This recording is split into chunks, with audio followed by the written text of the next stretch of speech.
نحمدہ ونصلی علی رسولہ الکریم۔ وہ آئے جن کے آنے کی زمانے کو ضرورت تھی، وہ آئے جن کے لیے بے چین فطرت تھی، وہ آئے نغمہ داود میں جن کا ترانہ تھا، وہ آئے قریہ یعقوب میں جن کا فسانہ تھا، وہ آئے جن کے قدموں کے لیے کعبہ ترستا تھا، وہ آئے جن کے لیے منتظر تھی وادی بطحا، وہ آئے جن کے آنے کی زمانے کو ضرورت تھی۔ تو میرے بھائیوں، اس ہستی کی زمانے کو اشد سے ضرورت تھی کہ آپ کے آنے سے پہلے ایک حدیر نگری تھی، ظلم و جبر انتہا پر تھا، بد اخلاقی، قتل و غارت، لڑائی جھگڑے، بڑے بڑے گناہ، اور لوگ اپنی بچیوں کو زندہ درگور کر دیتے، زندہ ان کو دفن کر دیتے، اور اگر کسی کے گھر میں بچی پیدا ہوتی تو اس کا رنگ، اس کا ماتھا سیاہ ہو جاتا، اور وہ کہتا میری بےعزتی ہے، میری معاشرے میں عزت نہیں رہے گی، میرے گھر میں بیٹی پیدا ہوئی۔ لوگ ایسی سوچ رکھنے والے تھے،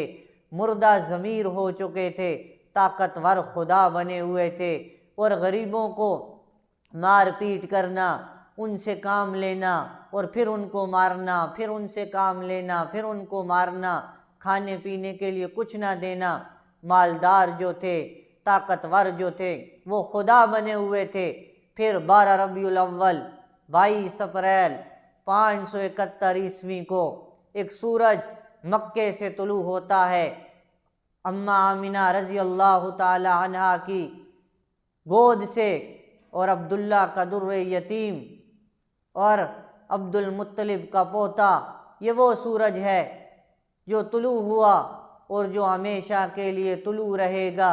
جو غروب نہیں ہو سکتا۔ اماں عائشہ رضی اللہ تعالی عنہا کے اشعار ہیں، وہ فرماتی ہیں لنا شمس وللآفاق شمس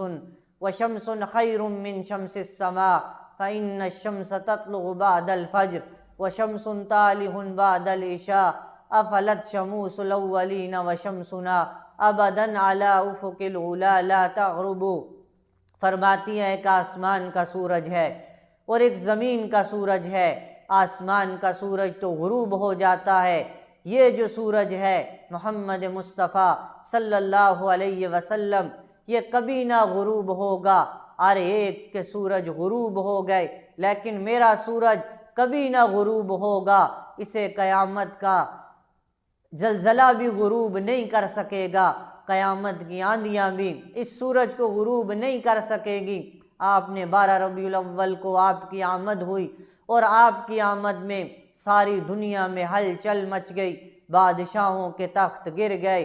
دنیا میں جتنے بھی بت تھے وہ اوندے منہ زمین پہ گر گئے۔ ایک سمندر کی مچھلیوں نے دوسرے سمندر کی مچھلیوں کو مبارکباد دی کہ وجہ الکائنات آ گئے، یہ وہ ہستی ہیں جس کے لیے ساری کائنات کو بنایا گیا، سجایا گیا، یہ چاند، یہ سورج، یہ ستارے، یہ زمین، یہ آسمان، یہ ذرہ ذرہ آپ کے طفیل بنایا گیا۔ اللہ رب العزت نے فرمایا اگر میں اپنے حبیب کو پیدا نہ کرتا تو میں اپنا تعارف ہی نہ کرواتا، زمین، آسمان، چاند، ستارے یہ تو بڑی چھوٹی چیز ہے، اللہ اپنا تعارف ہی نہ کرواتا، اور آپ کی پیدائش پہ ایران میں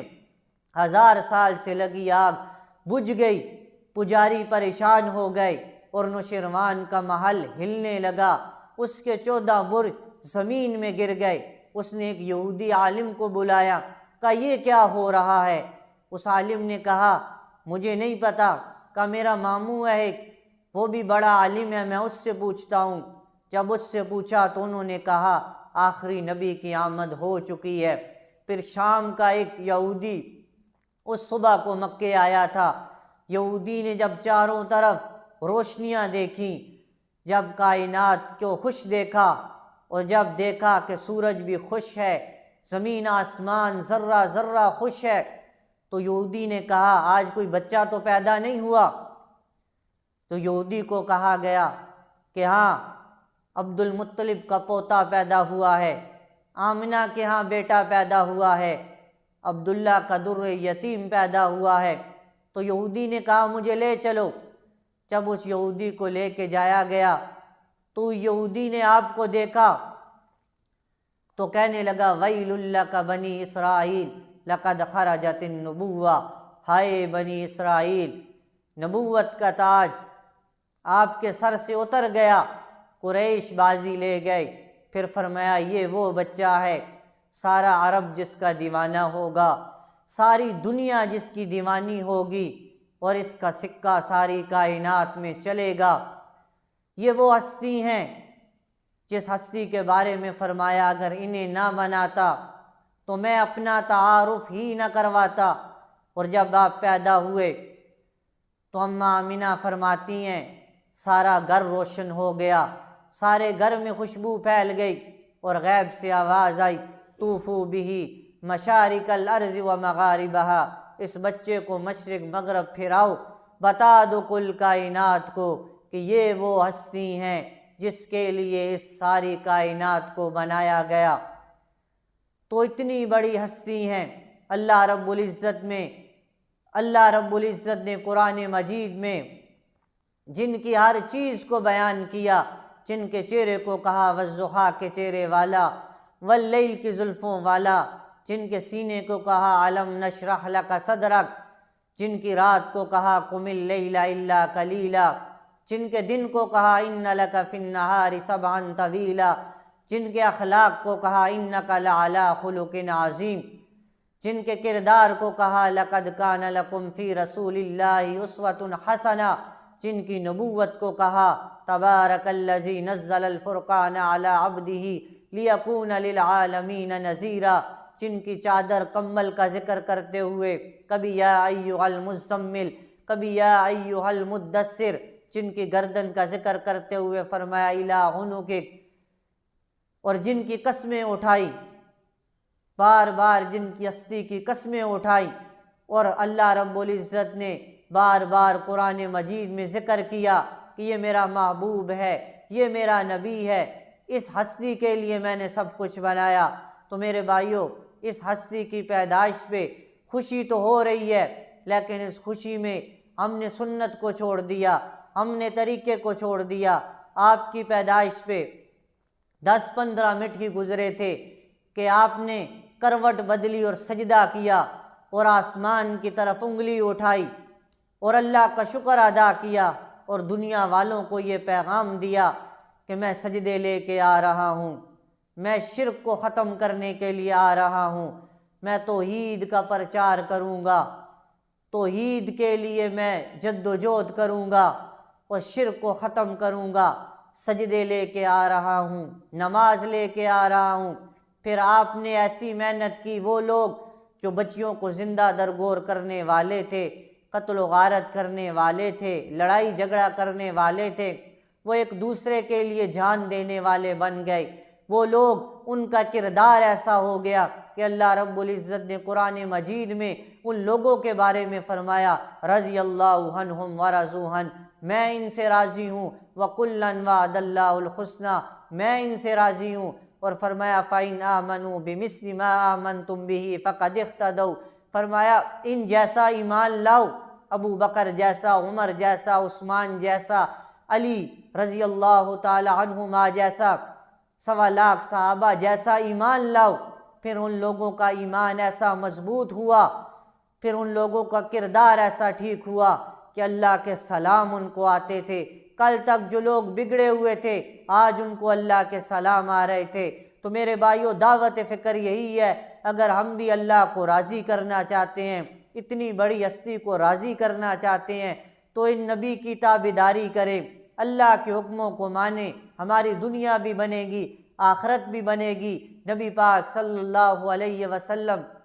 کی ذات کے بارے میں علامہ اقبال رحمۃ اللہ علیہ نے فرمایا بعد از خدا بزرگ تو ہی قصہ مختصر، کہ اللہ کے بعد آپ کا مقام ہے۔ باقی جتنی بھی باتیں ہیں ان سب کو مختصر کرتے ہوئے کہا کہ بس اللہ کے بعد آپ کی ہستی ہے، آپ کا مقام ہے، اس کے بعد اور کوئی نہیں، بعد از خدا بزرگ تو ہی قصہ مختصر۔ تو جس نے نبی کی تابعداری کی اس نے اللہ کی تابعداری کی، اور جس نے اللہ کی تابعداری کی اس کی دنیا اور آخرت دونوں بن گئی۔ اور کل قیامت والے دن ہمارے نبی سے ہماری ملاقات ہوگی اور ہمارے نبی یہ دیکھیں گے کس کس نے میری سنت کو پورا کیا، کس کس نے میرے طریقے کو پورا کیا، کس کس نے میری زندگی کو سینے سے لگایا، میری سنت کو سینے سے لگایا۔ تو دعوت فکر یہی ہے کہ اس ہستی کی زندگی کو ہم سینے سے لگائیں، ان کی سنت کو سینے سے لگائیں اور اللہ کا شکر ادا کریں جس ہستی کی امت میں آنے کے لیے نبیوں نے دعائیں مانگی، اللہ نے بغیر دعا مانگے ہمیں اس امت میں پیدا کیا۔ یہ وہ امت ہے جب تک ہمارے نبی جنت میں نہ جائیں سارے نبیوں پہ جنت حرام، جب تک یہ امت جنت میں نہ جائے ساری امتوں پہ جنت حرام۔ تو میرے بھائیو دعوت فکر یہی ہے سنت رسول کو اختیار کیا جائے۔ جب سنت رسول کو اختیار کریں گے تو کامیابیوں کی عروج پر پہنچیں گے، اور جب سنت کو چھوڑیں گے تو پھر میرے بھائیو ذلت کے گڑھوں میں پہنچیں گے۔ اب فیصلہ خود کرنا ہے کہ ہم نے کامیاب ہونا ہے یا ناکام ہونا ہے۔ رستہ موجود ہے، طریقہ موجود ہے۔ لَقَدْ كَانَ لَكُمْ فِي رَسُولِ اللَّهِ أُسْوَةٌ حَسَنَةٌ، فرمایا نبی کی زندگی تمہارے لیے نمونہ ہے، اور اللہ نے اسی زندگی کو پسند کیا ہے۔ جو کامیاب ہونا چاہتا ہے اس زندگی کے پیچھے چلے گا۔ تو دعوت فکر یہی ہے سنت سنت سنت سنت رسول کو اپنایا جائے۔ اللہ رب العزت ہمیں سنت رسول پہ چلنے کی توفیق عطا فرمائے۔